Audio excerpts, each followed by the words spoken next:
Somos espíritas, somos cristãos, seguimos os ensinamentos de Jesus Cristo na sua mais pura essência, com base no maior mandamento por ele ensinado, amar a Deus sobre todas as coisas e ao próximo como a ti mesmo. O Pronto Socorro Espiritual Casa dos Espíritos está localizado em Natal, RN. Estamos na Rua Olinto Meira 1253, no bairro do Alecrim. Siga-nos nas nossas redes sociais para mais informações.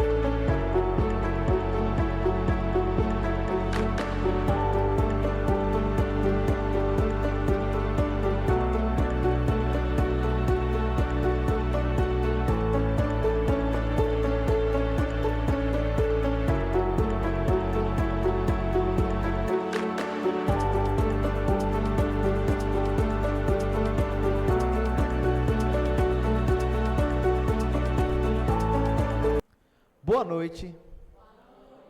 Peguei vocês desprevenidos? Por isso que eu dei os toquinhos assim, ó. Né? Pra ver se tinha alguém em casa. Tudo bem, gente? A gente tem que dizer que tá, né? Mas eu tô me disfarçando? Não tô me disfarçando, não. Eu tô sendo mais forte do que aquilo que quer ir contra o meu bem-estar. Por isso que eu digo assim, tá tudo bem?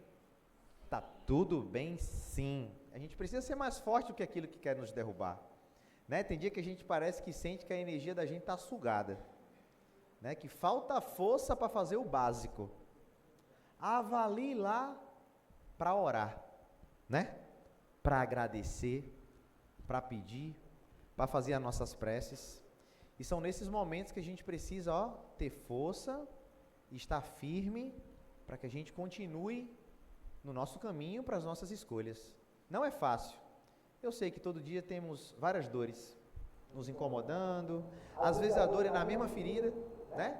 Fica direto ali, dando aquela catucadinha, na ferida. E aí, gente, a gente precisa entender.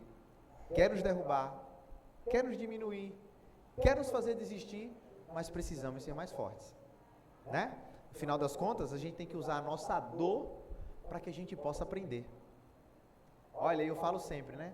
Amor, dor, curiosidade, a gente procura melhorar o nosso lado espiritual. Espiritual que eu falo é no contexto geral, tá, gente?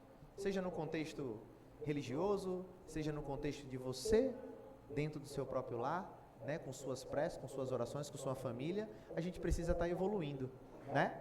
E aí, quando eu costumo dizer que a gente tira a quarta-feira, a nossa quarta-feira para vir para cá ao centro, e a gente tem os nossos motivos, a gente tem os nossos porquê. Às vezes a gente nem sabe, mas temos aquela vontade de vir, né? E que bom que aqui vocês estão, né? Porque a vontade falou mais alto. Às vezes a gente acha que não, mas a vontade falou mais alto. Isso é o principal. Sejam todos bem-vindos mais uma vez, a quem já frequenta a casa há muito tempo, a quem está vindo pela primeira vez, levante só aquele antebraço, não é nem um braço inteiro, é só um antebraço. Tem alguém pela primeira vez? Antebraço levantado, muito bem. Sejam bem-vindas e vindos também, viu? A nossa Casa dos Espíritos, esse pronto socorro espiritual também, né? E aí, gente, meu nome é Victor e eu estou hoje aqui, primeiro agradecendo pela oportunidade de estar fazendo a leitura desse exórdio e uma pequena explanação, que é uma leitura que inicia o nosso trabalho aqui na casa, né? Na verdade, o trabalho já começou há muito tempo, mas aí o nosso trabalho de palestras aqui no nosso auditório e, subsequentemente, o trabalho que é feito na sala de desobsessão, na sala de passe, que vem logo em seguida, e aqui na primeira sala, que é a sala médica também, tá certo? Para quem ainda não conhece, aí são as diretrizes iniciais aí para a gente entender mais ou menos como funciona aqui, tá bom? Lembrando a vocês que todos nós temos nossos guias protetores, pode chamar de anjo da guarda, espírito de luz, né? Espíritos benfeitores que estão ao nosso lado. Isso aí não tem para onde correr. Até que a gente vê que em boa parte das demais religiões, né, não contando que o espiritismo seja uma delas, pelo contrário, o espiritismo é uma doutrina, né? E outras religiões também falam sobre os anjos da guarda, os guias que estão ao nosso lado, né? Todos nós temos eles. E também, gente, de acordo com as nossas inclinações, os nossos pensamentos, os nossos hábitos, a gente também traz para perto de nós irmãos do plano espiritual que precisam de auxílio, que precisam de ajuda e muitas vezes olha para a gente e sente que a gente pode ajudar. E a gente nem sabe. A gente percebe às vezes quando dá aquela dorzinha de cabeça incessante. A gente percebe às vezes que dá aqueles calafrio, aqueles arrepios, e às vezes a gente não percebe. A gente só se vê um pouco irritado, estressado, né, nervoso, do nada. E ali, tenho certeza, são irmãos que estão precisando da ajuda, que estão entendendo que precisam do caminho da luz, ou ainda estão querendo abrir a mente para isso. E aqui é um lugar específico para isso, tá? Por isso que no início, quando eu falei, sejam bem-vindos à casa dos Espíritos, um pronto-socorro espiritual, porque ele está aqui, não só para nos ajudar em estado encarnado, né? Aqui, como a gente está aqui, todo mundo vivo, como também os nossos irmãos que já estão aqui há muito tempo, no plano espiritual, aguardando a nossa vinda, a nossa ajuda, nosso auxílio também. Tá ok? Que bom! E aí, gente, o nosso exórdio hoje, ele tem o tema de agressores e nós. Ele está no livro Rumo Certo, e o capítulo é 15, tá? E ele começa assim, ó, agressores e nós. Quase sempre categorizamos aqueles que nos ferem por inimigos intoleráveis. Entretanto, o Divino Mestre, né, Jesus, que tomamos por guia, determina que venhamos a perdoar-lhe 70 vezes 7, né? Por outro lado, as ciências psicológicas da atualidade terrestre, elas nos recomendam que é preciso desinibir o coração, escoimando de qualquer ressentimento e estabelecer o equilíbrio das nossas potências mentais, a fim de que a nossa paz interior, ela se expresse por harmonia e saúde. Como, porém, executar esse semelhante feito, né? Como a gente vai conseguir fazer isso? Compreendendo-se que o entendimento não é fruto de meras afirmativas labiais, é só o falar que está feito, né? Reconhecemos que o perdão verdadeiro exige operações profundas nas estruturas da nossa consciência. Se a injúria nos visita o cotidiano, todos os dias, pensemos em nossos opositores na condição de filhos de Deus, tanto quanto nós, e situando-se no lugar deles, analisemos o que estimaríamos receber de melhor das leis divinas se a gente tivesse na mesma circunstância, só que no lugar dele. À luz do novo entendimento que nos repontará dos recessos da alma, observaremos que muito dificilmente estaremos sem alguma parcela de culpa nas ocorrências desagradáveis que de nós cremos vítimas. Recordaremos em silêncio os nossos próprios impulsos que foram infelizes, as sugestões delituosas, as pequenas acusações indébitas e as diminutas desconsiderações que arremessamos sobre determinados companheiros, até que eles, sem maior resistência, diante de nossas mesmas provocações, caem na posição de nossos adversários. Efetuado esse autoexame, não mais nos permitiremos qualquer censura e sim proclamaremos em nosso coração a urgente necessidade de amparo da misericórdia divina, em favor deles e ao nosso próprio benefício. Então, à frente de qualquer agressor, não mais diremos no singular, eu te perdoo. E sim, reconheceremos a profunda significação das palavras de Jesus na oração dominical, o Pai Nosso, ensinando-os a pedir a Deus desculpa para as nossas próprias falhas, antes de as rogar para os nossos ofensores. E repetiremos com todas as forças do coração: perdoai, Senhor, as nossas dívidas, assim como perdoamos aos nossos devedores. Vamos começar todo mundo junto? 3, 2, 1 comigo. Perdoai, Senhor. Para ficar melhor, depois de mim. Perdoai, Senhor, as nossas dívidas, assim como perdoamos aos nossos devedores. Bonito a oração dominical, não é, gente? Não é bonito? A gente aplica? A gente aplica? A gente tenta aplicar? Ah, melhorou, né? porque ficou dramático agora, né? A gente aplica, ninguém disse nada, né? A gente tenta aplicar. Sim, em nossa vida é assim, de tentativas. Ou é tipo, reconheci meu erro, já está tudo ok. Não, a gente vai aplicando vagarosamente, na velocidade da tartaruga, mas a gente vai aplicando. E que a gente entenda o principal com essa leitura, a leitura muito explicativa, né? Eu tentei dar um pouco mais de entonação para ficar mais entendível ainda, que ele fala sobre um sentimento que é extremamente análogo à nossa vida. A gente aprende, hoje por sinal eu tive o merecimento de escutar uma excelente palestra de um colega, cliente, psicólogo, né, onde ele falava que na sociedade a gente é criado para, se apanhou, você tem que revidar, né? Se bateu, você tem que, não é assim? Né? Eu mesmo já me peguei como pai. Se você chegar mordido de novo, você vai apanhar aqui em casa. E aí hoje, eu paro assim, eu falei, não, porque no final das contas, o que eu estou incentivando? A defesa ou a violência? A violência. Porque a defesa, ela não precisa ser com força física. A defesa, ela pode ser com simples e doces palavras. E aí, gente, eu estou falando de criança, né? Se agredindo fisicamente. E a gente? E a gente no nosso dia a dia? Como é que a gente se comporta quando a gente é agredido?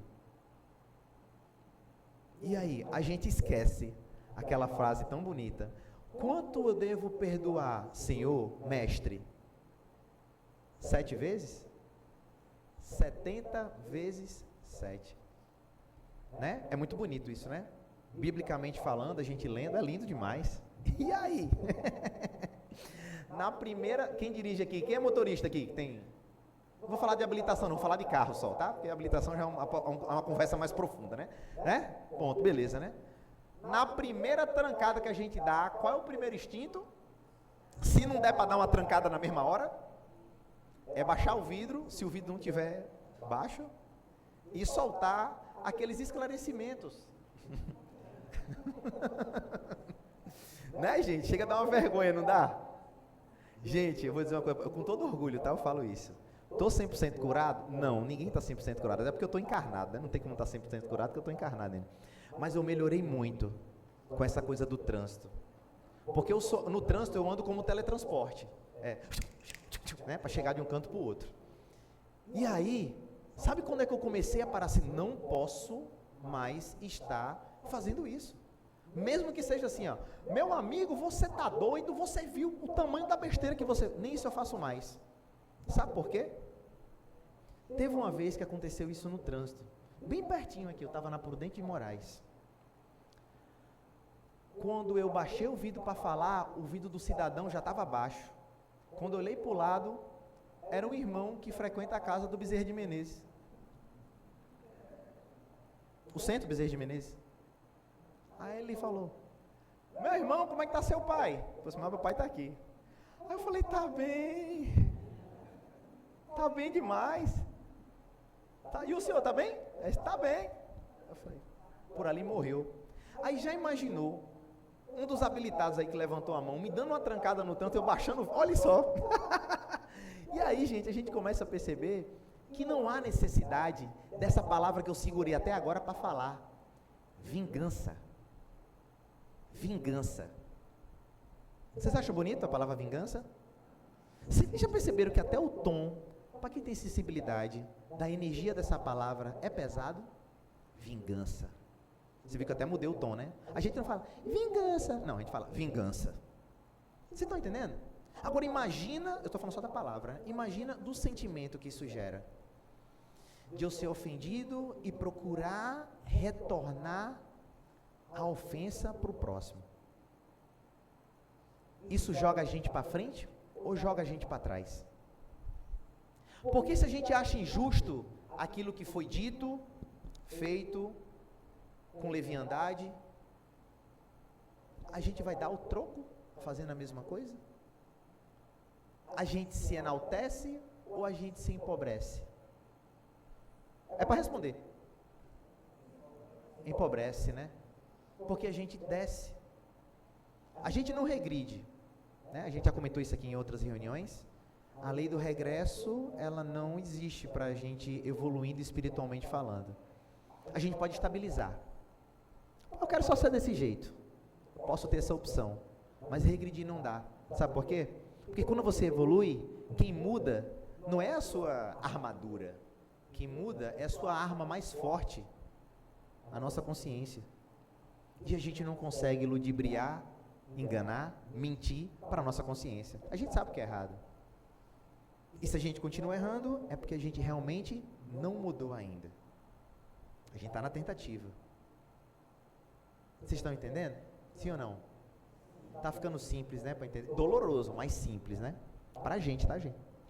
E aí eu separei duas palavras importantes, que na verdade são duas atitudes que a gente pode chamar de fundamental, para que nesse momento a gente faça uma reflexão, nesse momento agora, e no decorrer das próximas alfinetadas, facadas, espadadas ou atropelamentos que a gente receba da vida com o próximo, que é o nosso autoexame.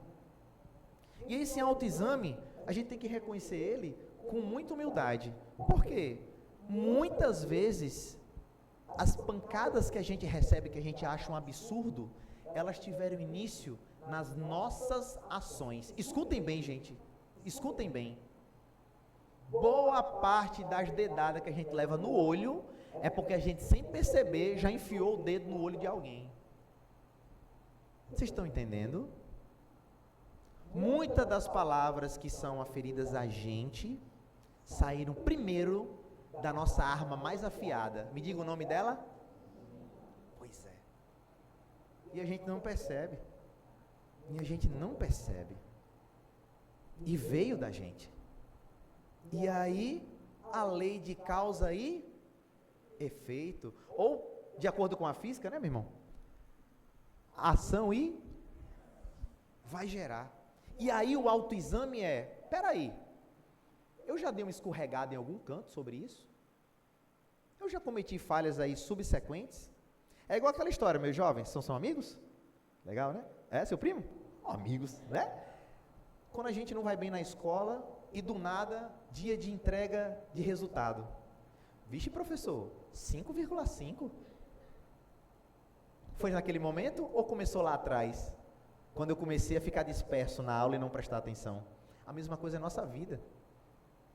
A gente vai passando por conteúdo no nosso dia a dia, e vai ter uma hora que o professor da vida vai chegar pra gente, ó, dia de prova. Aí quando acaba a prova, vem a expiação. Provas e expiações. O mundo que nós habitamos. Todo dia, ó, muitas provas. Estamos sendo espiados pelas nossas ações. E a segunda importante que a gente precisa fazer, para que a gente entenda como é desnecessário o sentimento da vingança, é a visão fraterna. E a visão fraterna, ela diz que olhar o opositor como um monstro ou um inimigo eterno só está me diminuindo, só está me regredindo. Porque aquele irmão precisa, tanto quanto nós, de uma ajuda, de um olhar fraterno. Por isso a necessidade de olhar para ele como Deus olharia para a gente. Se fosse o contrário, se o erro fosse inverso, como eu gostaria que Deus olhasse para a minha falha? Como? Com doçura? Com o olho do eu te perdoo? Seria assim? Não era mais confortável? Então por que a gente não quer para o outro o que a gente gostaria que tivéssemos para a gente? E mais uma vez, eu finalizo junto com vocês. Perdoai, Senhor. Vamos? As nossas dívidas, assim como perdoamos quem estiver nos ofendido. Que isso vá de 1% a 1,5% a 2% crescendo em nossas ações diárias. Muito obrigado pela audição de vocês, gente. Uma excelente palestra. Em breve, nossa querida Cristina Boa noite a todos. Bem-vindos aos que vêm a casa essa primeira vez, quer sejam encarnados, quer sejam os desencarnados, que todos trazemos em grande quantidade para que possamos aqui ouvir a mensagem do Consolador prometido por Jesus, que nos guia, que nos orienta, né, que consola essa caminhada difícil que temos ainda nesse mundo de provas e de expiações. A caminhada que estamos seguindo aqui nas palestras, ela tem um contexto, ela tem um direcionamento, sempre intuído pelos mentores espirituais da casa. E hoje a gente chega num ponto de virada.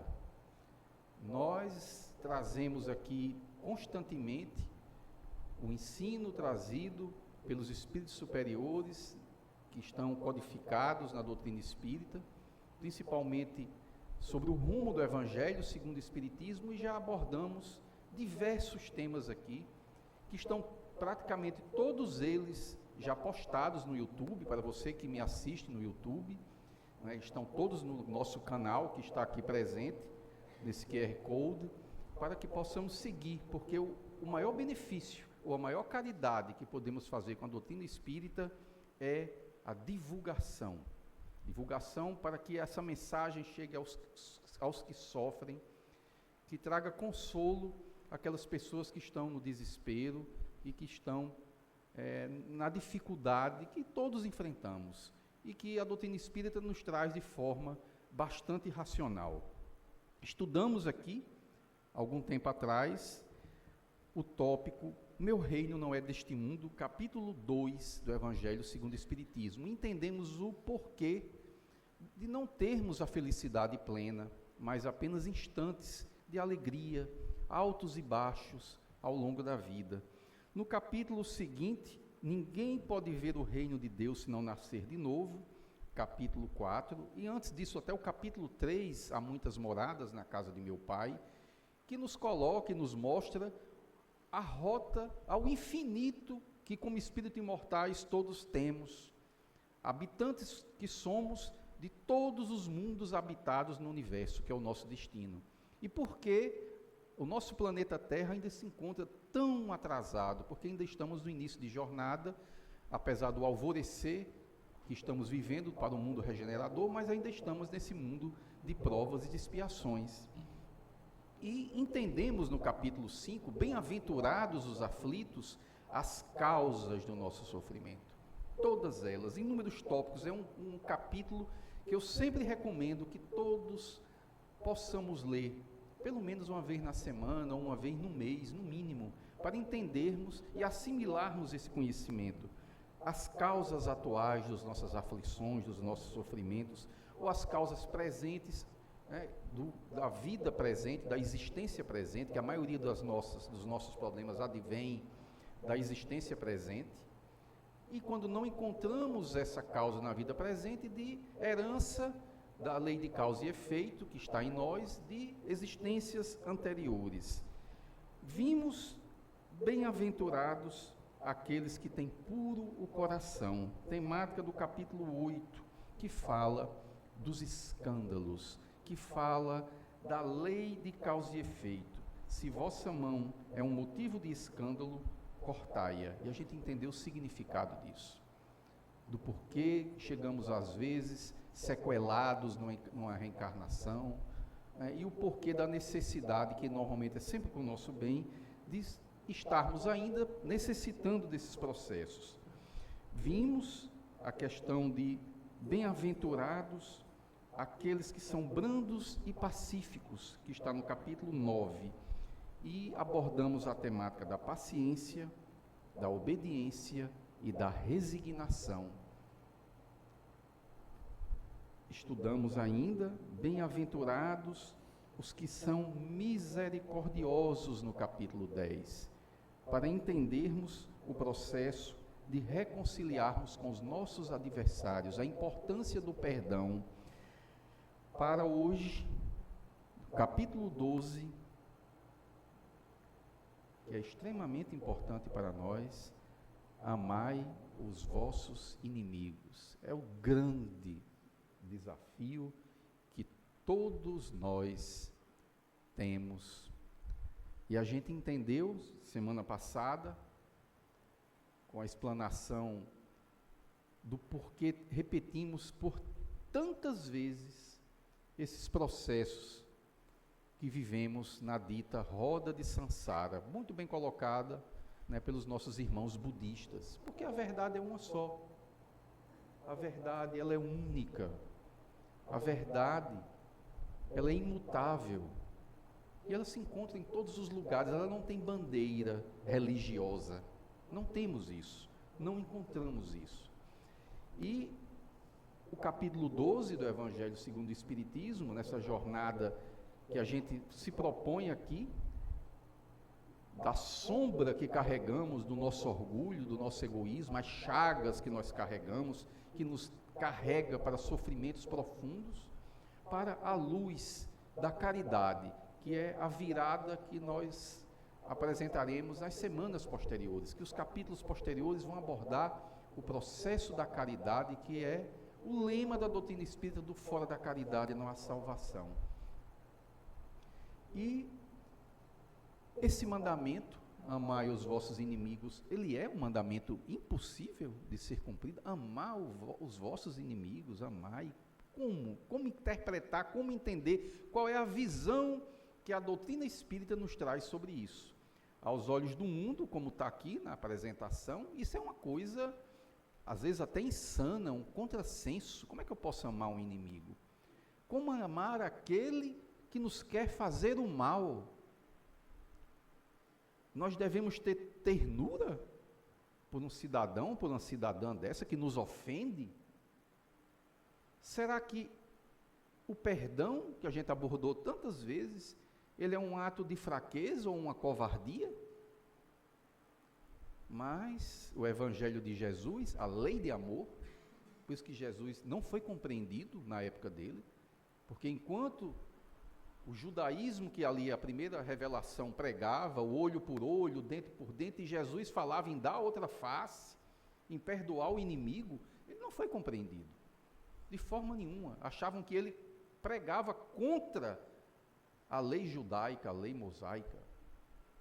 E se olharmos, como diz aqui, apenas para a vida presente, porque dentro daquela esfera, daquele conhecimento judaico, ninguém falava do pós-vida ou após o desencarne. Nós não encontramos isso lá. Naquela época não existia, na época que Jesus estava ali encarnado, ninguém tinha esse conhecimento, não se abordava isso. A gente já estudou isso aqui.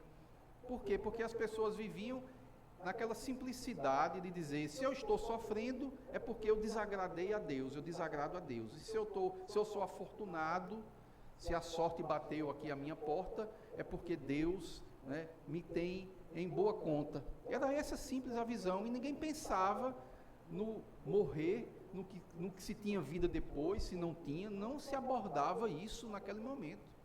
Isso foi algo que foi maturado muitos séculos depois, dentro inclusive do judaísmo. E o olhar que Jesus apresentava, né, o convite que Jesus nos mostrava, era da vida futura. Porque para quem tem a visão de que a vida é só o aqui e agora e que não tem nada depois, a vingança parece algo doce. Vingança, essa palavra pesada, forte, é o olho por olho, é o dente por dente, a lei de talião, que é o que era conhecido naquela época. E perdoar era algo inaceitável. Essa é a realidade. Então, para o incrédulo, aquele que não acredita ou não acreditava, nem pensava na existência de uma vida futura ou após o desencarne, ele focava a vida só no presente. E amar o inimigo, que era a proposta de Jesus, parecia um contrassenso ou uma fraqueza. Essa é a realidade. Então, o Evangelho, para nós reconhecemos uma grande dificuldade inicial de entender, inclusive nos dias atuais, isso. Né? Agora, sem a visão do futuro, que a doutrina espírita traz claramente, e outras doutrinas cristãs também, e hoje, na realidade, qualquer doutrina religiosa, né, que são espiritualistas, o que é o espiritualismo, a gente já abordou isso, é que acredita que existe algo que sobrevive após a morte do corpo físico. após o desencarne, como a gente coloca aqui. Então, esse é o conceito que faz a gente mudar um pouco a ótica. Mas para abordar sobre esse assunto, a gente tem que entender algo sobre amor ao próximo e perdão. A questão 886 do Livro dos Espíritos, ele diz: qual o sentido da palavra caridade, tal como entendia Jesus? Eu sempre trago essa questão 886 aqui. E aí, o Espírito de Verdade, com a sua falange de benfeitores, diz que é a benevolência para com todos, indulgência para as imperfeições alheias e perdão das ofensas. E Kardec, ele faz um breve comentário e diz que a caridade, segundo Jesus, não se restringe à esmola, a dar aquela cesta básica, a ajuda material ao necessitado. Não é só isso. Ela abrange todas as relações com os nossos semelhantes. Prescreve-nos a indulgência porque nós precisamos de indulgência. Porque normalmente nós não temos indulgência, que é o quê? É o perdão das faltas. Não temos. Principalmente para quem nos fere. Nós buscamos quase sempre dar o troco, nos vingarmos, mas só que o olhar de Deus para nós é como uma semente. Deus olha para nós ainda como crianças, imaturas, mas Ele nos vê ao mesmo tempo como um fruto, uma árvore que cresceu e já está dando frutos, porque Ele sabe o destino de cada um de nós, mas sabe que isso é um processo, como a gente sabe que para os nossos filhos, quando ainda pequenos, é um processo, quando eles ainda não falam, quando eles tropeçam, quando eles têm ainda os desafios da infância no desenvolvimento intelectual, no desenvolvimento motor. E Deus nos vê dessa forma ainda, como crianças, por isso que a misericórdia é infinita para os nossos erros. E a bondade que está aqui apresentada, e está grifada aqui no slide, é para todos, inclusive aqueles que nos fizeram um profundo mal, aqueles que às vezes temos o sentimento da vingança, inclusive os criminosos. E benevolência, para a gente ser bem claro aqui, é ser bom para com todos, tratar com bondade até os que são contra nós, os criminosos, os assassinos, os corruptos. É o desafio. É desafiador, é desafiadora a proposta de Jesus. E a indulgência e o perdão, perdoar os erros, as faltas, o mal, né, dos outros para com cada um de nós. Ter misericórdia, ter compaixão, sentir empatia pelo sofrimento do outro. Porque quem não tem essa indulgência aqui, que não sabe perdoar os erros alheios, não sabe se relacionar com as pessoas. Que é o grande desafio da sociedade, principalmente a sociedade moderna e atual, é relacionamento. Como é difícil nos relacionarmos dentro da nossa família, dentro do nosso ambiente de trabalho, com os conhecidos, com os vizinhos, com os desconhecidos, eu nem coloco aqui esse apontamento. E ter essa indulgência, o convite, é não levar a sério as nossas falhas e as dos outros também. Por quê? Porque é muito bem colocado por Vitor aqui, porque todos erramos, porque todos estamos em construção. E primeiramente a gente tem que fazer um processo, que a psicologia aqui, Cristina é mestra, é doutora no assunto, é a gente praticar o auto-perdão, retirar a culpa que a gente carrega dentro de nós. A gente tem que se livrar disso, porque a culpa nos aprisiona, a culpa nos carrega, a autoculpa nos carrega a processos difíceis, principalmente processos obsessivos. A gente tem que estar muito, muito ligado nisso, porque se eu não consigo perdoar a mim mesmo, como é que eu vou conseguir perdoar o outro? A gente não pode levar isso a extremos. Então nós espíritas, nós somos convidados a ter essa visão para com o nosso irmão de caminhada. Somos espíritos submetidos, como a gente viu, todos à lei de progresso, tudo todo esse processo do erro é um processo passageiro, é um processo de aprendizado. E a equação divina é perdoar para ser perdoado. Não é assim que a gente fez a prece aqui? É perdoando que se é perdoado, que está na oração do mentor dessa casa, Francisco de Assis.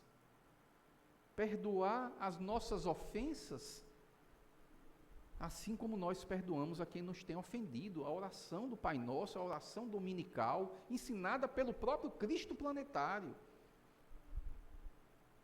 que antes, aqui bem colocado aqui, foi até alterada, era perdoais as nossas dívidas como perdoamos aos nossos devedores, mas não importa. E o Evangelho de Mateus, capítulo 6, aqui colocado, versículos 14 e 15, diz: se perdoardes aos homens as faltas que cometeram contra vós, também vosso Pai Celestial vos perdoará os pecados. Mas se não perdoardes aos homens quando vos têm ofendido, vosso Pai Celestial também não vos perdoará os pecados. Por quê? Porque o perdão, ele não é apresentado como um ato de caridade ou um presente que oferecemos para quem nos ofendeu, mas como uma condição direta e intransferível para recebermos o perdão divino para as nossas próprias faltas. Essa é a realidade. Porque da forma como eu julgo, da forma como eu sou rigoroso com os outros, a minha consciência será rigorosa comigo. É assim que funciona. Porque a lei de Deus está na nossa consciência, Deus habita em mim. E da mesma medida que eu uso com os outros, eu usarei contra mim mesmo. Aí a gente começa a entender esse processo. É uma troca que a gente chama espiritual fundamental. Para ser perdoado, você primeiro precisa perdoar. E essa perspectiva ela é extremamente poderosa, porque ela desloca o foco do outro para mim mesmo, para mim.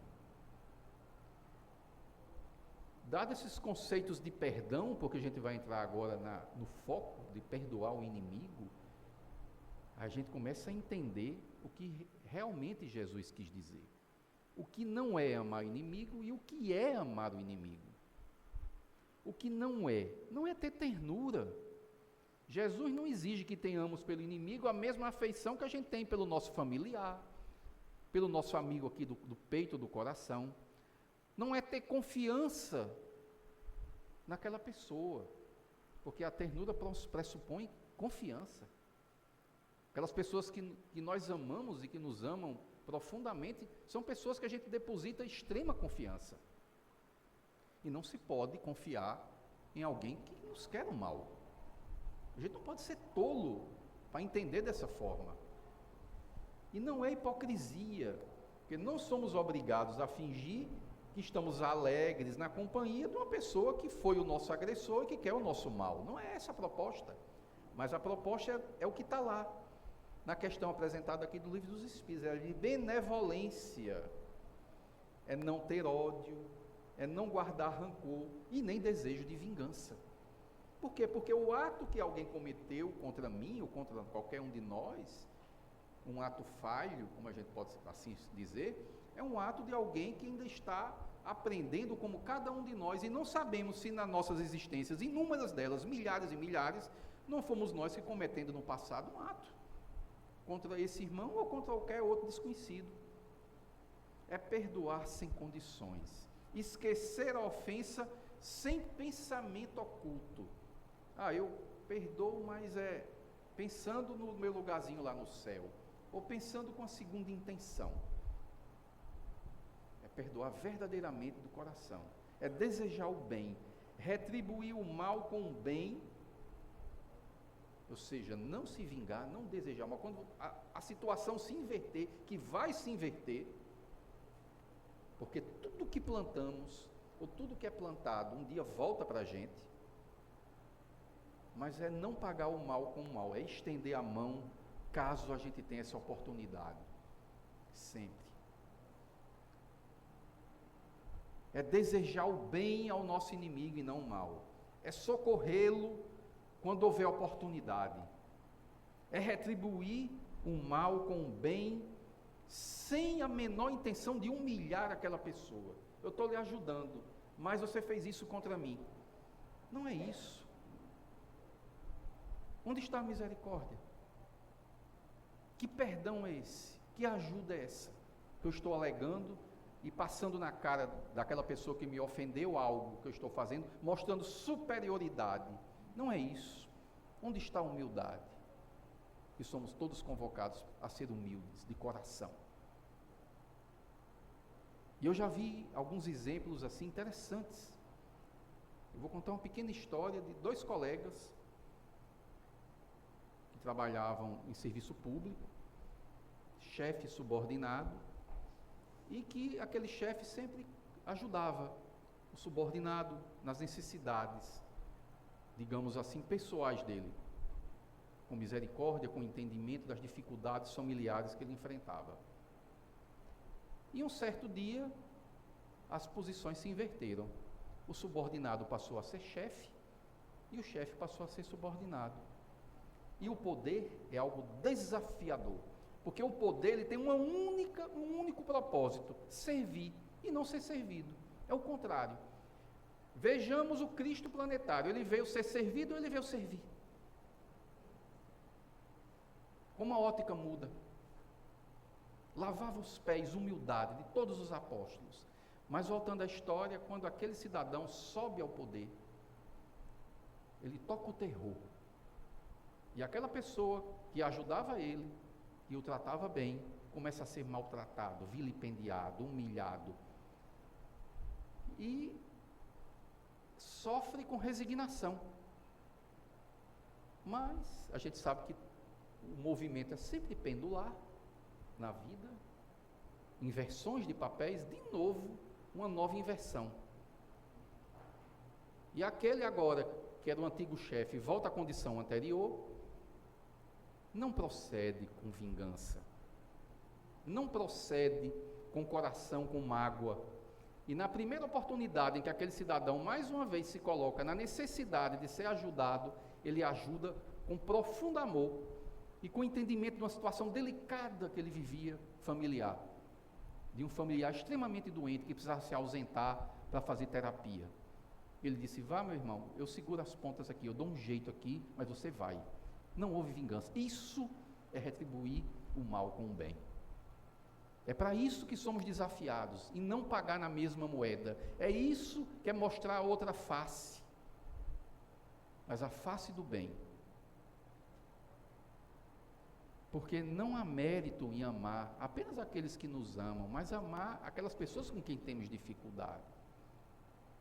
É isso que Deus espera de nós. E nós temos uma prática, a prática do perdão. Não guardar ódio, não guardar rancor, não guardar desejo de vingança. Isso é fundamental. Perdão incondicional. Perdoar sem pensamento oculto e sem impor condições. Eu lhe perdoo, mas isso aqui não. Ou isso aqui, quem sabe depois. Não. Ou só se você fizer tal coisa. Impor condições. Não oposição, não criar nenhum obstáculo para a reconciliação. Às vezes aquela pessoa entra no processo de arrependimento e quer reconciliação, mas eu não quero. Não podemos ter essa atitude ou esse posicionamento. Retribuir o mal com o bem, como aqui eu coloquei no exemplo, e alegrando-se quando aquele cidadão que queria o meu mal, ele consegue algo e está feliz. Eu tenho que estar feliz pela felicidade do outro, mesmo que ele seja um desafeto meu, porque eu nunca serei feliz, nenhum de nós seremos felizes, por mais recursos materiais que tenhamos, não importa, quando a gente vir qualquer pessoa, nem que seja um desconhecido, uma criança lá na África, com fome, com sede, sem o básico, passando pelos processos da guerra. Quem está naquele processo, que acha que está na felicidade, ela sente a energia do sofrimento. Então a felicidade não é desse mundo, porque nós estamos todos conectados uns com os outros, todos.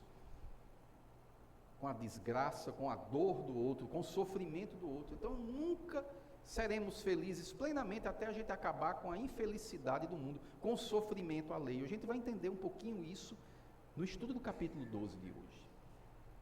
E é socorrer sem humilhação, auxiliar quando houver oportunidade, sempre, sem intenção de subjugar aquela pessoa que nos ofendeu. E temos duas lentes, que é sobre a ofensa e o orgulho. O incrédulo, aquele que vê apenas a condição da vida presente, ou não tem nada depois disso, que o presente é tudo, que isso é algo extremamente comum hoje, a vida é o aqui e agora. O inimigo é um ser nocivo que perturba a minha vida, que não me deixa em paz. E a reação sempre é o desejo de vingança e satisfazer o meu orgulho perante o quê? Os outros, aos que me assistem, aos que me observam. Eu não posso agir desse jeito. Esse cara me humilhou, esse cara fez isso, eu tenho que revidar.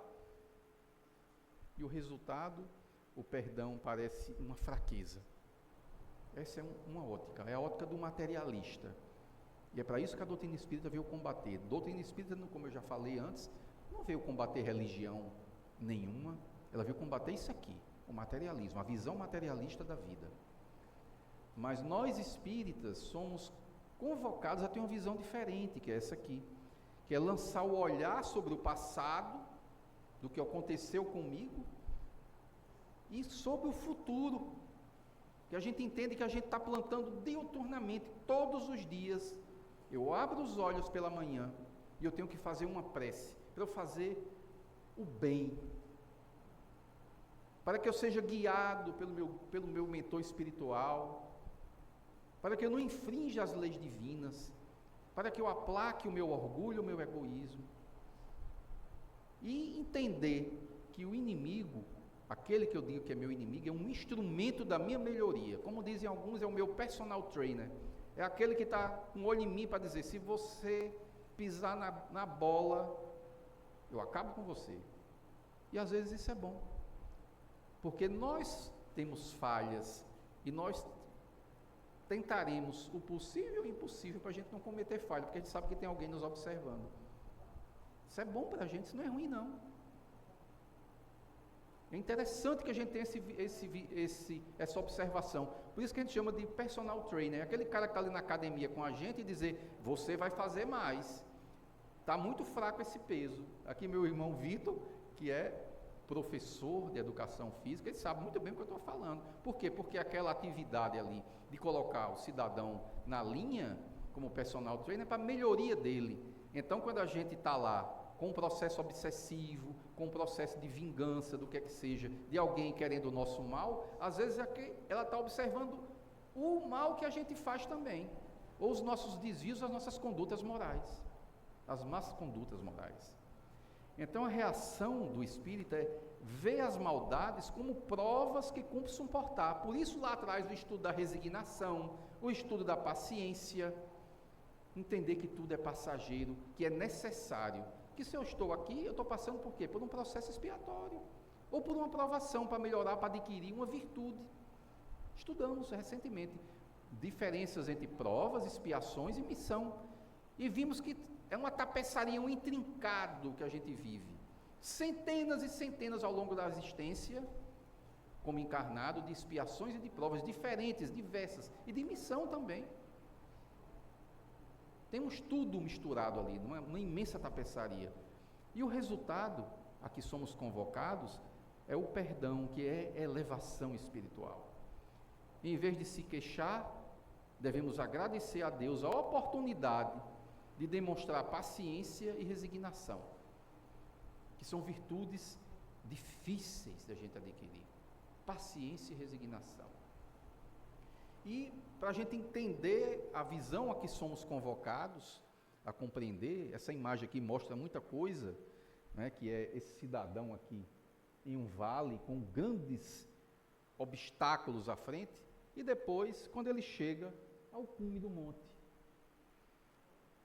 A visão material, ou seja, o ponto baixo, ele vê a dificuldade, a vida da gente. Eu estou com grande dificuldade, é um problema muito difícil de eu transpor. Meu Deus, me ajuda, eu não vou conseguir. Quando vemos apenas a vida presente, a existência presente, a gente recebeu uma expiação difícil, um obstáculo gigantesco que a gente tem à frente, aí a gente acha que a vida é injusta, que eu não vou conseguir fazer aquilo, mas o ponto alto ali, aqui o Espiritismo, a doutrina espírita nos convida a observar, nos dá que nós somos espíritos imortais. A gente tem que ter a visão do espírito imortal, de que tudo é passageiro, e quando a gente estiver lá no alto, que transpor o obstáculo, e vamos transpor, as maldades humanas, aquilo que nos faz contra nós, que os inimigos, ou quem quer que seja, façam contra nós, essas tempestades que nós vivemos, que tiram o nosso sono, que abalam a nossa tranquilidade, todas são passageiras quando a gente vê a nossa vida infinita dada por Deus. Então, como conclusão, as ofensas que recebemos, as dificuldades que vivemos, elas perdem a gravidade quando a gente entende que a vida não acaba no túmulo. Que o que importa não é a honra que foi ferida, minha, que é a visão materialista, ferida hoje, mas a elevação da alma que ocorrerá quando a gente transpor o obstáculo. Então, a verdadeira coragem, ela não reside em revidar, mas em suportar um insulto com paciência e resignação. Para o orgulhoso, a gente vê que isso pode parecer covardia, porque a visão dele só está aqui no presente. E ele não vê que ele tem que perceber que não é ele que está plantando o insulto, ele está recebendo. E o desenvolvimento a que somos convidados, que é a superioridade moral. O homem que ocupa uma posição mais elevada na escala moral, ele não se sente ofendido, por aqueles insultos que ele considera inferiores. Porque a alma maior é mais nobre e é mais generosa. Essa imagem aqui ilustra exatamente isso, as dificuldades que a gente passa. Mas a gente tem que ter um alerta sobre tudo isso, porque a gente sabe, todos sabemos aqui, somos convidados aqui a conhecer a doutrina espírita, que nós convivemos não só com a nossa parentela, com os nossos amigos e os nossos inimigos, digamos assim, no plano da matéria, como também com os que estão no plano invisível. E o ódio, para quem carrega ódio no coração, ele atravessa o túmulo, sim. Ele prossegue. Ninguém se encontra por acaso, como diz aqui. Frequentemente os inimigos de hoje são os ofendidos de ontem. E eles estão em todos os lugares, no plano espiritual, dentro da nossa família, dentro do nosso ambiente de trabalho, às vezes no condomínio que moramos, estão lá. E a lei de afinidade, que a gente já viu aqui várias vezes, o ódio, ele não se extingue com a relação. Terminei aqui a vida no plano da matéria, tenho inimizade com fulano ou com fulana, ele não se acaba, ele se perpetua. E o rancor, que é algo que a gente é convidado também, já abordado várias vezes, a gente não ter rancor em absolutamente nada. O rancor, ele cria um laço fluídico que prende a vítima e o algoz, vida após vida. Por isso que a gente é convidado a perdoar, como está ali, bem colocado no Livro dos Espíritos. Extinguir o ódio com o sangue é radicalmente fácil, é um perigo. O sangue alimenta o ódio, a vingança, o assassinato, o crime. E a única forma da gente quebrar, como está aqui no slide, essa corrente de sofrimento e não reencontrar esses inimigos em existências futuras, é através do perdão. Por isso que a caridade, como entende Jesus, é colocada daquela forma: perdoai todos. Todos, até os criminosos, cometeram crime conosco, dos mais variados. Porque a morte, ela apenas nos livra da presença física daquele inimigo. O espírito inimigo, ele pode continuar a perseguição por meio da vingança quando ele entra no plano espiritual. Aí vira meu obsessor. E eu alimento o ódio com ele, a corrente fluídica lá, de um com o outro. Sempre. Inimigos invisíveis, dessa vez, podem representar um gênero de provas e que a gente deve receber com resignação, porque eu não cultivei o ódio por ele também. O ódio e o rancor, eles não desaparecem, nem quando a gente deixa o plano da matéria, o corpo físico. Eles criam essa conexão entre esses seres que se odeiam, ou que guardam rancor um do outro, e mantêm vítima e agressor unidos por muito e muito tempo. E é esse o grande problema que nós vivemos. Por isso que a gente encontra os desafetos dentro da nossa família, porque Deus é tão magnífico, tão maravilhoso, que Ele diz: você vai ter que aprender a amar o seu inimigo, por bem ou por mal. Então Ele coloca o quê? Dentro da família. Um irmão que não se dá com o outro, um pai que não se dá com um filho que não gosta do pai, apesar do amor imenso de um, às vezes só de um lado e não do outro, mas é para aprender a se ajustarem perante a lei divina, porque violência, ela apenas alimenta o desejo de vingança no além-túmulo, sempre. Mas quando a gente coloca dentro do processo reencarnatório, a gente começa a perceber outras coisas. A gente começa a ver as maravilhas que Deus e o amor infinito que Deus tem para com todos nós. E oferecer outra face é covardia ou é força? Quando Jesus disse: se alguém vos bater na face direita, apresentai-lhe também a outra. E ele não pregava a submissão física. Eu bati aqui, bato aqui no outro lado. Não é isso. Obviamente não é. Infelizmente tem gente que lê Bíblia, Novo Testamento, Velho Testamento de maneira literal. A gente vai fazer um exercício aqui sobre Gênesis, sobre o livro de Gênesis, que muita gente lê literalmente e acredita que aquilo ali é uma história que aconteceu verdadeiramente. Mas a gente tem que mostrar superioridade moral. É essa a proposta. Apesar do orgulho dizer que vingar-se é não levar desaforo para casa, como foi colocado aqui no exórdio, na verdade espiritual que nós devemos praticar é que a vingança é fraqueza, é o oposto. Suportar um insulto com paciência exige muito mais coragem do que revidar. Porque eu não vou estar sendo escravo de ninguém, nem de mim mesmo. Isso é inteligência espiritual. Por que eu vou me atrelar com uma pessoa que eu não gosto, me vingar de alguém que eu odeio, e ficar naquele ciclo infinito que a gente vai abordar aqui um pouquinho mais à frente, entender esse processo. E principalmente para nós que somos cristãos, e todos os matizes, todas as matizes, quer católicos, espíritas, protestantes, em todos os seus segmentos, é absurdo a gente imaginar em vingança. É uma coisa absurda, contrária a tudo que foi pregado por Jesus. A tudo. Então, oferecer a outra face, como está aqui colocado, significa ter força de não permitir que o mal do outro desperte o mal que está em mim. Essa é a realidade. Porque eu ainda carrego sombras em mim, todos nós carregamos.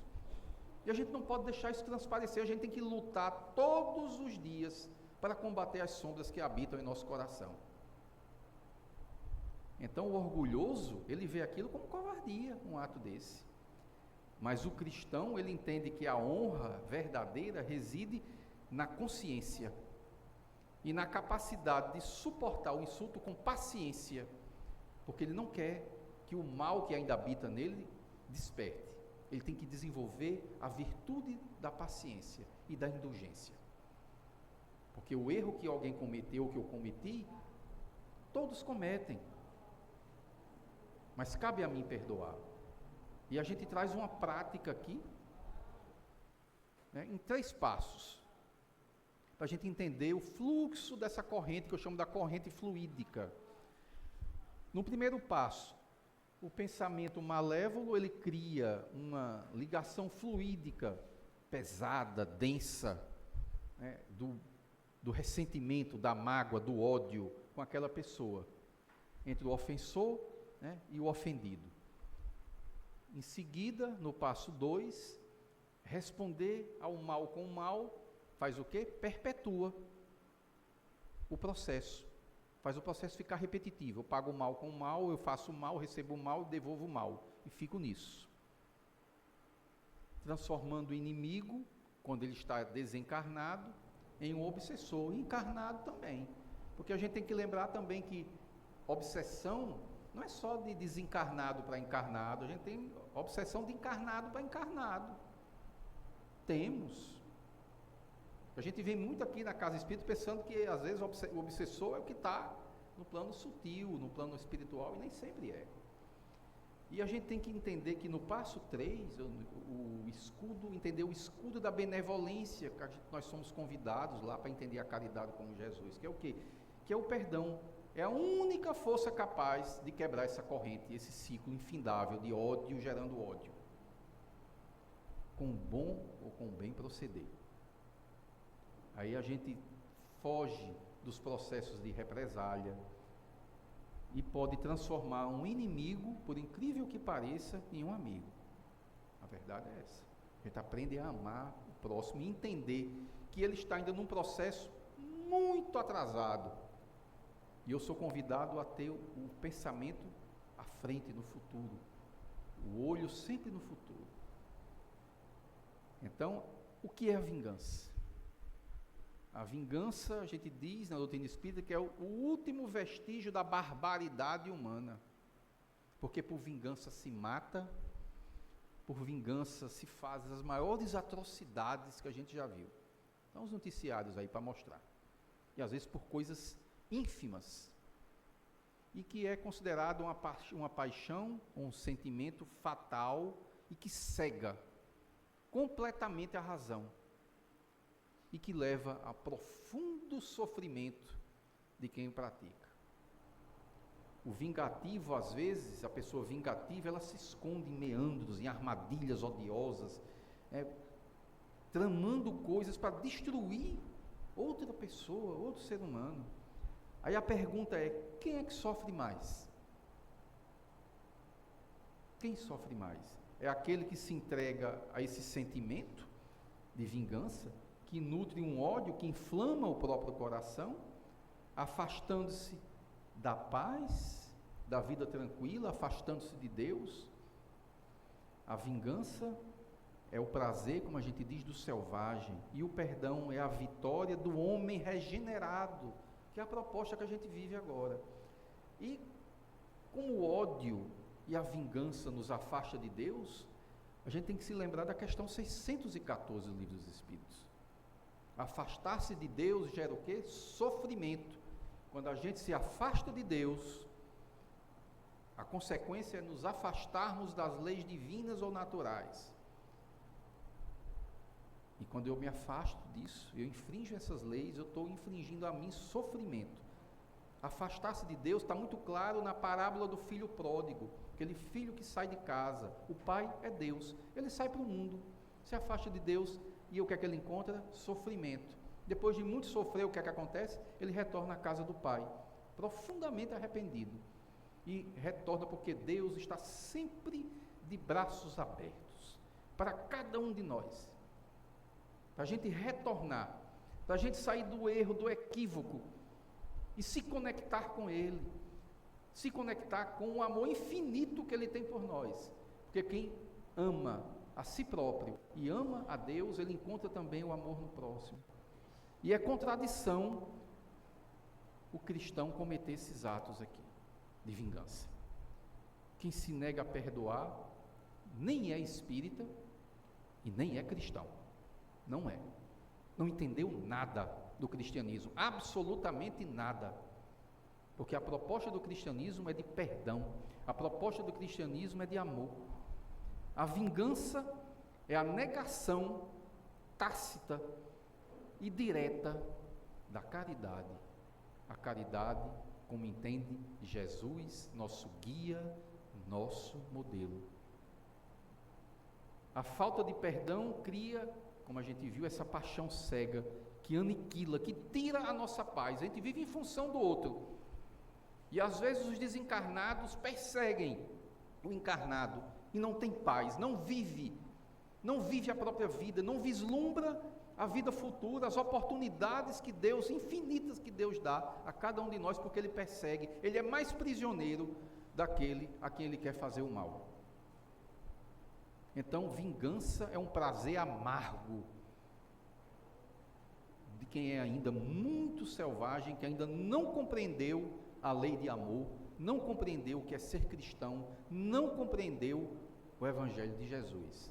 E fica no processo que a gente viu na semana passada, que é o ciclo infinito daquela dita roda de Sansara. Sofre um processo expiatório, odeia, deseja vingança, desencarna em desequilíbrio, reencarna no mesmo cenário, com as mesmas pessoas, com os mesmos atores, apenas trocando de papel. Ficam presos nessa existência cíclica, devido à ignorância, ao apego, ao ódio, à vingança. E não conseguem se libertar desse sofrimento. Então a vingança é o aprisionamento nosso. A falta de perdão é o aprisionamento nosso. O rancor, a mágoa é o aprisionamento nosso. Por isso que nós somos convidados ao perdão, por pior que tenha sido o mal que tenha nos feito alguém, para a gente se libertar disso aqui, que a gente abordou na semana passada, que eu coloquei apenas um único slide aqui para a gente refrescar a memória, que infelizmente não pude colocar no YouTube, porque houve um pequeno problema aqui no áudio do computador da gravação, mas os que estavam presentes, acredito que ainda aqui perceberam a profundidade do que essa lição traz para nossas vidas, porque passamos encarnação após encarnação cometendo e presos nessa roda, porque fazemos sempre as mesmas coisas com as mesmas pessoas, não conseguimos sair, ou por ignorância, como eu falei, ou com apego às coisas do mundo, ou pelo ódio, ou pela vingança. É disso que a gente tem que sair, tem que libertar aquele que nos fez o mal, porque quando eu liberto através do amor a quem nós somos convocados, eu fujo, eu saio dessa roda. E o Evangelho do capítulo 12, ele aborda dois fatos que é interessante, são bem interessantes, que é a questão do duelo. A gente tem que entender um pouquinho o contexto que estava aqui no Evangelho segundo o Espiritismo, no Livro dos Espíritos também, que aborda isso. Porque alguns até ainda imaginam hoje que precisam lavar a honra quando foram vilipendiados. E o Espiritismo, o Evangelho, é muito claro que isso é um crime duplo. A gente vai entender, o duelo é um crime duplo. Graças a Deus, hoje, a gente não tem os duelos que existiam no passado. Que o Livro dos Espíritos e o Evangelho foram publicados, escritos ali no século XIX, era um fato comum as pessoas duelarem por questões de honra, para dar uma satisfação à sociedade. Era uma prática extremamente comum e que foi abolida graças a Deus. Isso é um progresso moral, a gente vê aí a ação da lei de progresso, que não temos mais isso nos dias atuais. Duelar até a morte. Isso era chamado, para a gente entender esse contexto, que eu vou abordar, para entender mais com profundidade, esses duelos eram chamados de juízo de Deus. O que é que significava isso? Era uma contenda entre duas pessoas, e que aquele que sobrevivesse era aquele que estaria com a razão, porque Deus teria protegido e não teria morrido. Essa era a visão. duas pessoas em conflito e duelariam até a morte, ou com arma de fogo, ou com espada, que era o mais comum, os dois. O errado morreria e quem estava com a razão sobreviveria. E Deus protegeria o justo, o correto. Você vê que é uma coisa tão sem sentido, que contraria uma das coisas mais fundamentais que tem no cristianismo. Aonde está o não matarás? Aonde? Você vê que isso não tem base nenhuma no Evangelho. Então, duelo era uma prova de covardia moral, da pessoa não ter coragem de perdoar o outro. Por isso, a caridade segundo de Jesus. Hoje, é crime, pela legislação atual, é crime de homicídio. E a gente entende na doutrina espírita que é crime de suicídio, porque levaria naquela época ali, quem tivesse mais habilidade sobreviveria. Então aquele que não tinha habilidade ia duelar com quem tinha, ele estava cometendo suicídio, ele sabia que ia morrer. Então era duplo crime. Um assassino e outro suicida. Por isso que essa visão aí. E tem mais, que é interessante. Uma máxima que a gente precisa entender. Porque hoje nós temos um duelo sofisticado. Não é duelo mais de vida ou morte. É um duelo que ocorre aonde, meus irmãos? Nas plataformas das redes sociais. Duelistas. São duelos que acontecem no trânsito. De pessoas que a fúria é desencadeada ali, nos seus veículos, nos escudos que eles utilizam, no ego exacerbado, e saem ali às vezes em disparada quando é no trânsito, morrem ou matam, e quando é nas redes sociais é aquele duelo por questões de preconceito, de ideologia, de todos os tipos, e brigam, e guardam ódio, e se tornam inimigos, e às vezes nem se conhecem, nunca tiveram nenhuma relação física, de contato físico. Esse é o duelo atual que a gente vive hoje. E a gente tem que entender que a gente não deve fazer aos outros o que a gente não quer para nós mesmos. Isso é uma máxima do Evangelho.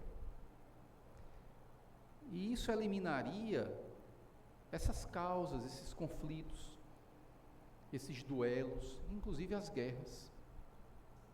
Porque as guerras, elas nascem de conflitos, às vezes simples, no passado, de todo tipo. Porque a verdadeira honra, como lá atrás a gente viu, ela não se recupera derramando o sangue do outro, mas através da caridade, e através da humildade, das virtudes que podemos desenvolver e que Deus reconhece acima de qualquer convenção social. Essa é a verdadeira honra. E a gente volta aqui, lá para o Velho Testamento ou o Antigo Testamento. Caim, o que fizeste de teu irmão? Há uma coragem verdadeira em enfrentar as dificuldades que a vida apresenta para cada um de nós, sem usar de violência. E aquele que se vinga, ele usurpa um direito que pertence a Deus, não pertence a ele. A gente vai entender aqui a profundidade disso. E espiritualmente, como é que essas relações ocorrem. Porque o sangue derramado para aquele que comete crime, quer seja um crime físico ou um crime moral, que às vezes se destrói a vida de alguém através de uma rede social, de um teclado. Se aniquila a vida de uma pessoa, totalmente profissional, por exemplo. É um crime também. É um crime moderno. Mas isso não traz paz. Pelo contrário, ele grita na consciência, como está lá no Velho Testamento: Caim, Caim, que fizeste de teu irmão? Mas essa imagem aqui, ela é proposital. A gente vê um olho, vê uma balança. O olho aqui é a consciência. É a lei divina dentro de nós, que a gente sabe quando a gente comete um erro, a gente sabe. É difícil dormir, encostar a cabeça no travesseiro. Os desencarnados que o digam, que lá do lado do plano espiritual, ele não vai encontrar ali um ansiolítico, um remedinho para dormir, não. É a consciência gritando, 24 horas por dia, 7 dias por semana, anos, décadas, séculos do mal que ele fez. É o olho da consciência. É a lei divina em ação, dentro de nós. Isso remete o quê? Que eu tenho responsabilidade individual perante Deus. Todos temos. E aquele que se vinga, como diz aqui, ele usurpou um direito divino. E aquele ato criminoso que ele cometeu, quer seja tirar a vida de outro, quer seja destruir a vida de outro por outros meios, isso vai gritar na consciência do agressor. E a gente vê e resgata aqui a parábola lá no Gênesis de Caim e de Abel. Porque muita gente pensa que isso é uma história verdadeira, que existiu Adão, que existiu Eva, que existiu Caim, que existiu Abel, são arquétipos, isso é uma parábola. A Bíblia inteira é um livro de parábolas, praticamente inteiro. É infantil quem chega na doutrina espírita achar que isso aqui, que está apresentado, é que o mundo foi formado por 2 pessoas, que teve 2 filhos e populou uma terra inteira. A gente tem que entender o que está por trás daquilo lá. A gente vai dar uma clareada. De vez em quando eu trago algo do Antigo Testamento. Mas a doutrina espírita nos esclarece que isso é uma alegoria moral, uma parábola, digamos assim, que mostra o retrato ali do egoísmo humano. É sobre egoísmo que também fala ali, que simboliza também inveja e a evolução imperfeita espiritual daquele cidadão que estava ali, de Caim. E principalmente da ação da lei de causa e efeito, que é o que importa a gente entender aqui. Para a gente entender os processos de vingança e de crime. E do mal que a gente faz. Porque crime não é só tirar a vida do outro, não. A gente pode aniquilar a vida do outro sem tirar a vida do outro. E a moral da história de Caim e Abel é que a inveja e a falta de controle sobre a raiva, a gente estudou aqui sobre a cólera anteriormente, e a recusa em assumir a responsabilidade que todos temos com o próximo, todos temos responsabilidade com o próximo, é que nos levam à nossa destruição.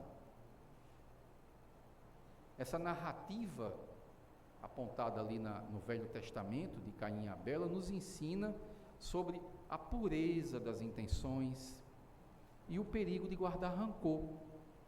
Porque Caim guardava rancor, porque ele via que Deus preferia Abel, né, que pastorava ovelhas, era pastor de ovelhas. E Caim produzia frutos da terra. E aos olhos de Deus, ele via que o irmão estava mais em conta. E aquilo foi gerando ciúmes, inveja, rancor, até o ponto dele matar o irmão.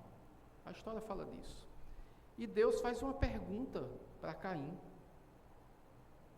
Ele diz: onde está Caim? E ele responde a Deus: sou eu o guarda do meu irmão? Sou eu que tenho que dar conta do meu irmão? Isso ilustra ou mostra o egoísmo que a gente tem ainda quando a gente convive em sociedade. O problema do outro é meu, o problema do desassistido é meu, o problema de quem mora na rua é meu, o problema de quem está no hospital público sem medicamentos é meu, o problema da falta de professores na escola pública, o problema social que a gente vive é meu? É claro que é meu. Também.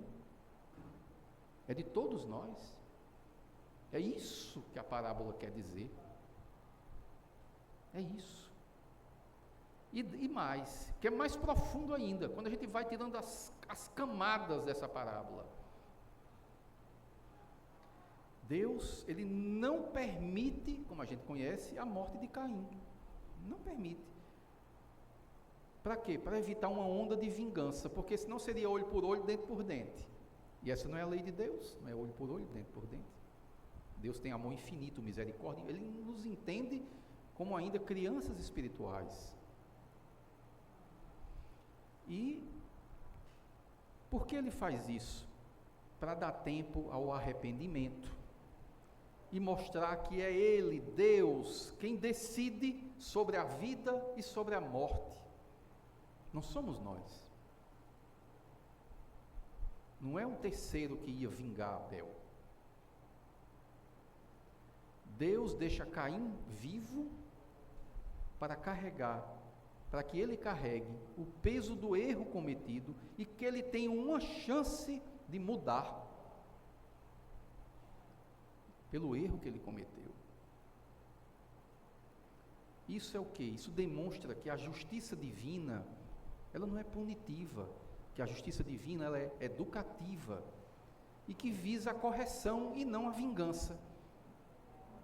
Porque se fosse vingança, Deus teria fulminado ele ali naquele instante, mas não fez isso. E assim é com todos nós, existência após existência.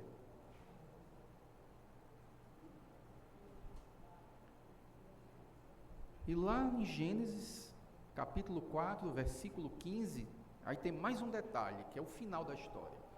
Deus coloca um sinal em Caim e decretou que quem o matasse seria castigado 7 vezes pior. É assim que está lá escrito, 7 vezes pior. Impedindo assim o quê? Que os homens fizessem justiça com as próprias mãos. Vingança.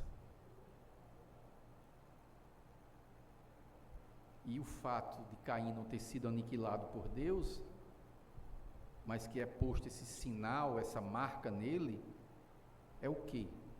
Alguém já entendeu o que é? É a marca da lei. É a marca da lei de causa e efeito. É o magnetismo que o criminoso, o culpado, carrega.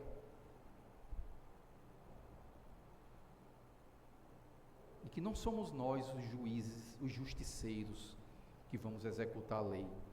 Por isso que não pode ser usurpado o direito à vida de ninguém. É por isso que a doutrina espírita é contra a pena de morte. Porque a vida só detém o poder sobre a vida e sobre a morte, o nosso Criador.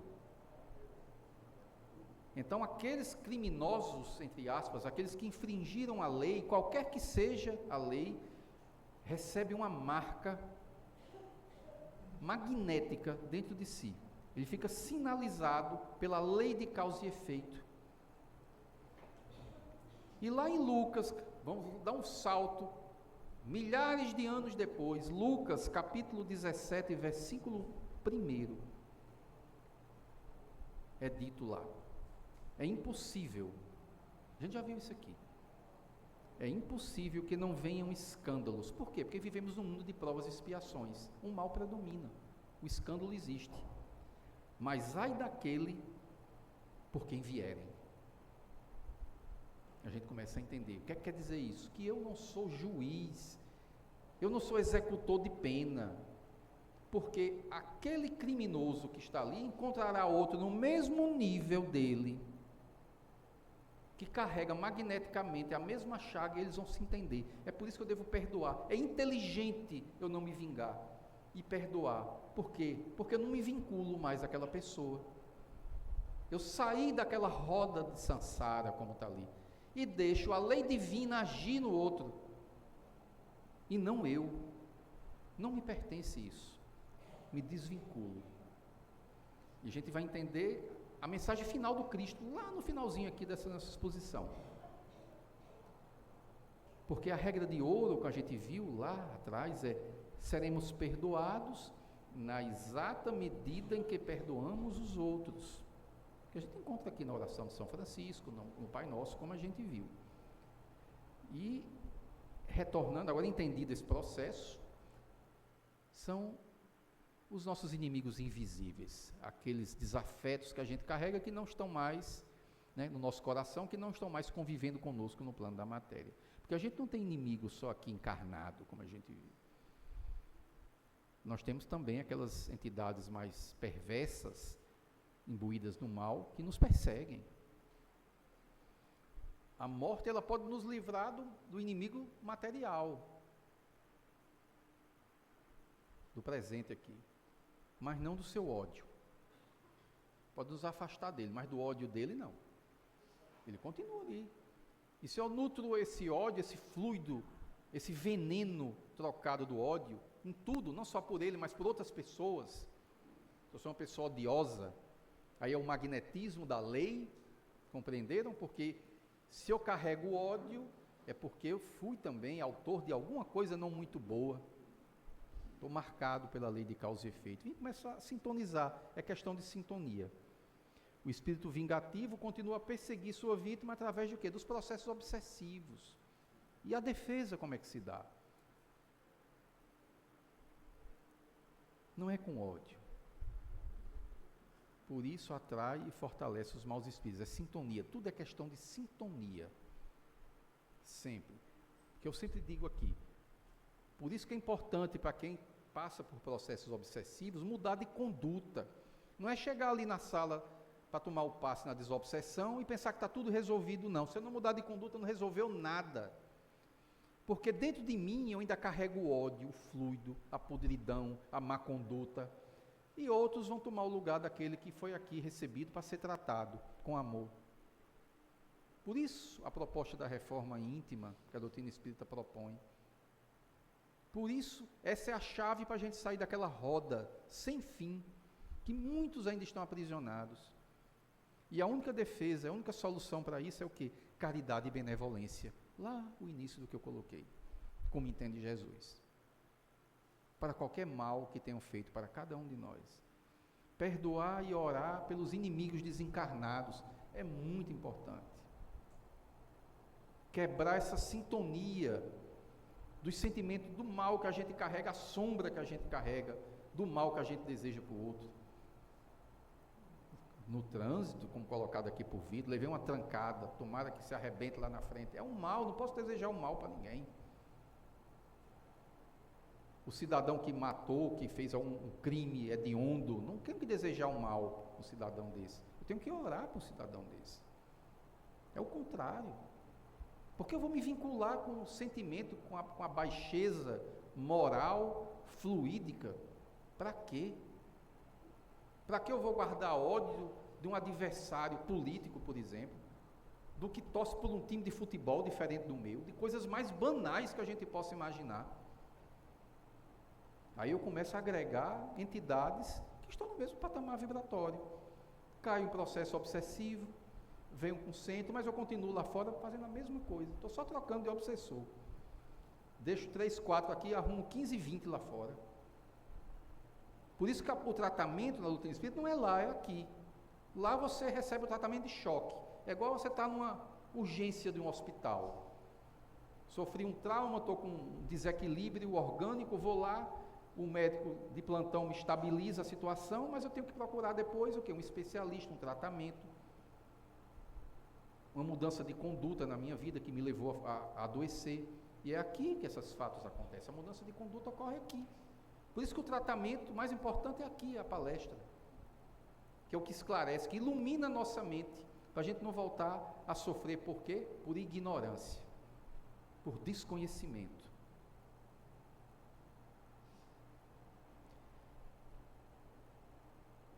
E sangue não se lava com sangue. É o contrário, a gente não paga o mal com o mal. A melhor maneira de desarmar um inimigo não é revidando, mas surpreendendo com o bem. Aí eu trago a história lá de trás dos 2 servidores públicos. O cara quebrou a conexão, pagou o mal com o bem. Pagou o mal com o bem. É não opor obstáculos a uma reconciliação, que às vezes a pessoa está magoada, é não carregar mágoa. Não tem que ter isso, não. Tem que ser inteligente, emocionalmente e espiritualmente. Aproveitar a oportunidade de ser útil quando for possível a quem lhe ofendeu. Isso é o mostrar a outra face, pagar o mal com o bem. E fazer com delicadeza, não fazer com a intenção de humilhar a pessoa que está querendo a reconciliação. Ser generoso. Mesmo que esse inimigo não mude agora, como está aqui no slide, você persevera a sua paz interior e amontoa brasas vivas. A consciência dele vai pesar para que ele mude. para que ele passe por uma transformação, porque esse cara que eu fiz mal está fazendo isso comigo. Quem assistiu o filme de Divaldo Franco? Ele tem um perseguidor naquele filme, ferrenho. E o que é que ele faz? Ele recebe a mãe do perseguidor, que foi colocada na porta dele, desencarnada, e ali cortou o laço. É para isso que nós somos convocados. Para isso. Não pagar na mesma moeda. E a gente tem um recurso magnífico, que é o recurso o quê? Da oração. Se a gente entendesse a oração. Último capítulo aqui do Evangelho segundo o Espiritismo, que a gente vai estudar lá na frente, daqui provavelmente o início, a metade do próximo ano. A gente está no capítulo 12 até chegar ao 27. E Jesus, ele diz: orai pelos que vos perseguem. Isso não é apenas um ritual, é uma ação magnética, poderosíssima a oração. Oração pelos inimigos, ela rompe essa corrente fluídica do ódio, da animosidade. E o que é que acontece aqui, quando a gente ora? A gente impede que a vingança nos contamine nosso coração, aquela mazela que a gente carrega, que todos temos muitas mazelas ainda, muitos de nós ainda têm. E a gente faz o quê? A gente envia vibrações de paz, de harmonia, que pode o quê? Acalmar aquela pessoa que está lá naquele processo de fúria, de ódio, quer seja encarnado ou desencarnado, não importa. Porque o fluido que a gente emana, a vibração que a gente emana, ela transpõe distâncias inimagináveis. Não importa onde esteja essa pessoa para quem a gente esteja fazendo a prece. E transforma, e pode ter o poder ou o condão de transformar esse irmão nosso, esse obsessor, ou pelo menos nos blindamos contra a sua influência, porque eu estou vibrando no outro nível. Eu não estou vibrando mais no ódio, na raiva, na vingança, eu estou vibrando amor, paz. Aí a gente começa a se desvincular dos processos obsessivos. Porque os pensamentos, os fluidos que nos afetam, que afetam os outros, ele é formado de pensamento, ele é formado de sentimento e de vontade. E a gente percebe isso, todos percebemos isso, todos. A gente às vezes nem se dá conta. Nós irradiamos, é a psicosfera que a gente cria em torno de nós. E funciona mais ou menos assim. Um pensamento, por exemplo, malévolo, ele gera uma corrente fluídica, um campo fluídico, um campo vibracional, que afeta todos os que estão ali ao redor. É aquela situação, por exemplo, chega na casa de um cidadão que está vivendo esses processos aí de ódio, de raiva, e você disse: caramba, eu cheguei perto de fulano, o cara é pesado, né? Que ambiente difícil aquele ali. Por quê? Porque ele emana dentro do ambiente dele aqueles fluidos perniciosos, ficam impregnados em todos os lugares, na aura dele, na psicosfera dele, no ambiente que ele convive. Ele carrega com aquilo, ele anda com aquilo. E o oposto também é verdade. Para aquelas pessoas que vivem, que vibram harmonia, que vibram amor, e a gente se sente bem quando encontra uma pessoa dessa, ou quando vai em determinados lugares. Um templo religioso, por exemplo, será que alguém vai a um templo religioso emanar ódio? Nunca vi. Por isso que a gente sente paz, tranquilidade, não importa a bandeira, isso é irrelevante. Quando a gente encontra, por exemplo, o nosso irmão Chico, que dizia a paz que Chico transmitia quando se encontrava com ele, que exalava até perfume de rosas em alguns momentos.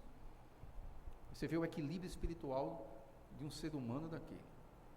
Então nós somos convidados a isso, a oração, a mudarmos a nossa sintonia, para mudarmos o quê? O nosso destino, o nosso futuro. Porque nós temos o inimigo como instrumento de prova, às vezes, e às vezes instrumento de expiação. Para aquele que acredita, as maldades humanas fazem parte das provas que ele deve suportar. É para isso que somos convidados aqui. é a transformação. O inimigo, ele serve, ou o personal trainer, como a gente pode assim dizer, ele serve para testar a nossa paciência, a nossa resignação. Para nós é a oportunidade de praticarmos a caridade, é o mal a serviço do bem, da nossa transformação. É aquela pedra bruta de carvão, como está aqui na imagem, que vai ser colocada no fogo, ou seja, na dificuldade, para sair dali um diamante. A gente tem que dar uma nova visão para o sofrimento que a gente passa. E em vez de se queixar das dificuldades que a gente passa, é agradecer a Deus a oportunidade de demonstrar superioridade moral, não pagar o mal com o mal, mas pagar o mal com o bem, quando assim nos for oportunizado. Aí os problemas que a gente passa, as dificuldades, elas são oportunidades. É o próximo, aquele que convive conosco, que caminha conosco, que se transforma na ponte para a minha melhoria, para a minha evolução, para a minha jornada até Deus. É para isso que o Espírito é confortado, é para isso que o cristão é convidado a viver. Não é o ódio, não é a vingança, não é a violência. Então quem vive isso aí não pode sequer ser rotulado de cristão, não entendeu absolutamente nada. Nada. Trata-se da vitória sobre o orgulho, é isso que a gente tem que ter. As duas chagas, o orgulho e o egoísmo. Amar os inimigos é a vitória suprema contra o egoísmo e o orgulho. Difícil a tarefa, mas não é impossível. É difícil, é desafiadora. E a nossa felicidade futura, ela não pertence aos que venceram pela força, pela brutalidade, pela vingança, mas a quem? Aos que souberam amar. Aqueles que souberam perdoar. Esses visam a felicidade, aqueles que se vingaram, que usaram a força, o crime, foram marcados pela lei, passam por processos desafiadores, difíceis, de profundo sofrimento. Então a escolha que a gente tem que fazer hoje é perpetuar o conflito ou nos libertarmos através do perdão. Porque o caminho em direção à luz a que nós somos convidados, que é a nossa ascensão, a ascensão da nossa alma, é para nós vencermos o egoísmo que habita ainda dentro de nós. E amar o inimigo é uma vitória, que eu chamo de vitória suprema, que é extremamente desafiador, que exige muita superação nossa, principalmente no que a gente chama de orgulho ferido. E o propósito da vida maior não é aprender a amar? Não foi isso que Jesus condensou e resumiu? Amar a Deus e amar o próximo? Então por que eu vou odiar o próximo? Por que eu quero a vingança para o próximo? Porque aquele que pratica os atos, mais uma vez repetindo, não entendeu nada do cristianismo, da proposta do cristianismo. E perdoar é a lição final do Cristo. A gente encerrar. Ao final, nos últimos instantes da vida aqui conosco, perante uma coroa de espinhos, lanças que perfuravam o seu corpo, zombarias que ouvia daqueles que estavam aos pés da cruz, em extrema agonia, em uma cruz que era a morte mais terrível que existia, para os criminosos mais vis que podia se imaginar. Jesus, ele não clamou por justiça, ele não clamou por vingança, ele não clamou por nada disso. O último ato dele foi: Pai, perdoai-os, porque eles não sabem o que fazem. A lição final do Cristo foi perdão. E se o perdão, ele é um sentimento, melhor dizendo, ele não é um sentimento, mas ele é uma decisão, porque é uma decisão, ele não é um sentimento, aí eu faço e eu trago uma reflexão. Qual é o ato, ou o pequeno ato, que cada um de nós pode fazer hoje para retribuir o mal com o bem? Qual deles você pode fazer hoje, meu irmão, minha irmã? Levemos isso em nossos corações. Muita paz. Que tenhamos um bom retorno aos nossos lares, que a espiritualidade aqui amiga possa nos envolver com esses fluidos benéficos, salutares que todos sentimos aqui. Que possamos levar aos nossos familiares que não puderam estar presentes aqui hoje. Muito obrigado, muita paz a todos.